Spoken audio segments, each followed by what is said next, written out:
अस्पताल के आईसीयू के बाहर माहौल भारी और बेचैन कर देने वाला था। हर गुजरते सेकंड के साथ सबकी सांसें जैसे अटक रही थी। रूही की नजरें लगातार उस बंद दरवाजे पर टिकी थीं, जिसके पीछे नाहर जिंदगी और मौत के बीच जंग लड़ रहा था। उसके दिल में डर, पछतावा और उम्मीद तीनों एक साथ उथल पुथल मचा रहे थे। डॉक्टरों ने साफ कह दिया था कि आने वाले कुछ घंटे बहुत नाजुक हैं। यही शब्द बार बार रूही के कानों में गूंज रहे थे। उसे खुद पर गुस्सा आ रहा था। अगर वो उस चाल को समय पर समझ पाती तो शायद आज ये दिन नहीं देखना पड़ता। फिर भी उसने हार मानने से इनकार कर दिया। उसकी हर धड़कन बस एक ही दुआ कर रही थी, नाहर सुरक्षित वापस लौट आए। पास ही दादी हाथ में प्रसाद लिए भगवान का नाम जप रही थीं। उनके चेहरे पर डर और बेबसी साफ नजर आ रही थी। छोटा रूहान मासूमियत से बार बार पूछ रहा था, मम्मा, पापा कब ठीक होंगे? उसका हर सवाल माहौल को और भी भावुक बना रहा था।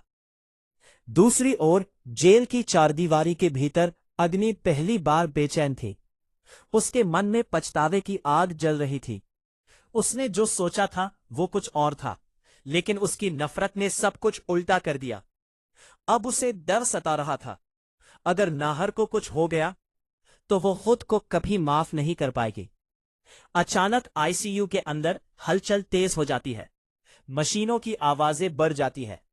डॉक्टर और नर्सें तेजी से भागते नजर आते हैं। बाहर खड़ी रूही का दिल जोर जोर से धड़कने लगता है। फिर दरवाजा खुलता है। डॉक्टर बाहर आते हैं।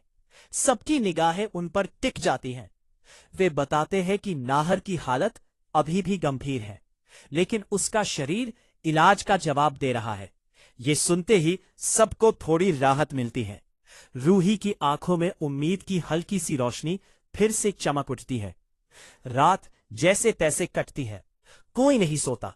रूही वही बैठी रहती है, हर पल एक ही प्रार्थना के साथ। सुबह होते ही खबर मिलती है, नाहर को होश आ गया है।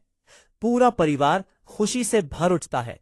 रूही की आंखों से आंसू बहने लगते हैं, लेकिन इस बार ये आंसू राहत के होते हैं। उसे लगता है उसकी दुआ कबूल हो गई। लेकिन ये खुशी ज्यादा देर नहीं टिकती। डॉक्टर बताते हैं कि सिर की चोट की वजह से नाहर अपनी याददाश्त खो चुका है। ये सुनते ही जैसे सब कुछ टूट जाता है। रूही कांपते कदमों से नाहर के पास जाती है। धीमी आवाज में उसका नाम लेती है, लेकिन नाहर की आंखों में कोई पहचान नहीं होती। वह उसे एक अजनबी की तरह देखता है। रूही का दिल चकनाचूर हो जाता है। रूहान भी अपने पापा को पुकारता है, लेकिन उसे भी वही खाली नजरें मिलती है। मासूम बच्चा फूट फूट कर रोने लगता है। कमरे में दर्द और खामोशी फैल जाती है। दादी भी खुद को संभाल नहीं पाती।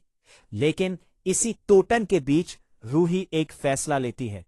वह नाहर की यादें वापस लाकर रहेगी, चाहे इसके लिए उसे कितनी भी मुश्किलों का सामना क्यों न करना पड़े। उधर अग्नि अपने डर से घिरकर एक नई चाल चलने की योजना बना रही है।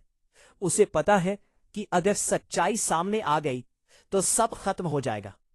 इसलिए वह दूर रहकर भी इस परिवार में दरार डालने की कोशिश करती है।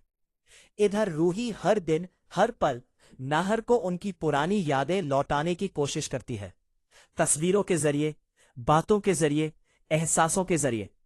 लेकिन नाहर के चेहरे पर कोई बदलाव नहीं आता। धीरे धीरे परिवार में तनाव बढ़ने लगता है। आरोप लगने लगते हैं, सवाल उठने लगते हैं और रूही अकेली पड़ती जा रही है। फिर भी उसकी उम्मीद जिंदा है। अब कहानी ऐसे मोड़ पर खड़ी है जहां एक तरफ रूही का प्यार है और दूसरी तरफ अग्नि की साजिशें।